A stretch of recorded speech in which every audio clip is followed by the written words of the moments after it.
Going into last Worlds, we had a bye for the entire group stage. So basically we're trying to get as much practice as possible so that we'd be kind of on par with other teams who actually got to play the group stage. Basically everyone said we're the only hope for North America. When everyone's saying that, your friends, your family, everyone, this is so much pressure. Like, we already had pressure to perform for ourselves. We didn't want to make an embarrassment out of ourselves, but we wanted to prove that we were good. We were really anticipating playing against a Korean team. And so when we got up against Fnatic, I think we might have underestimated them a little bit. We lost the first game to Fnatic to Cast and Double TP. The second game we were able to pull out a win, and the third game we messed up early game and we kind of threw from there. They sort of exposed our weaknesses that we had in our team, and they outplayed us. After losing against Fnatic, we were pretty sad because we didn't get to prove ourselves on the world stage. We basically lost right away. We had 5 minutes of fame there and we just died out. I don't know if the bye necessarily hurt us. I think that if we were good enough going into the entire tournament that we would have won regardless of where we're seated.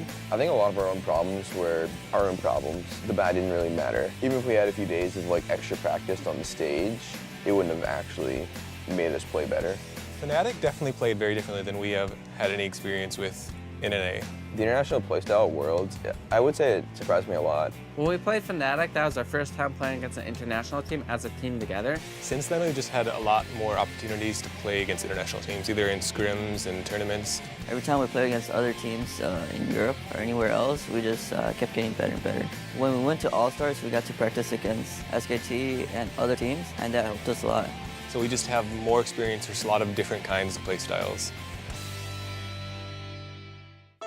The teams who are going to be dominating actually at Worlds or at any tournament are the people who have been dominating in scrims, and that's something that we see since we actually play all these scrims. I want us to be prepared. I want us to be on the same wavelength. Like, if we're thinking different things before going in, that's bad. I want everyone to be thinking the same thing, and I want us to be prepared more than anything.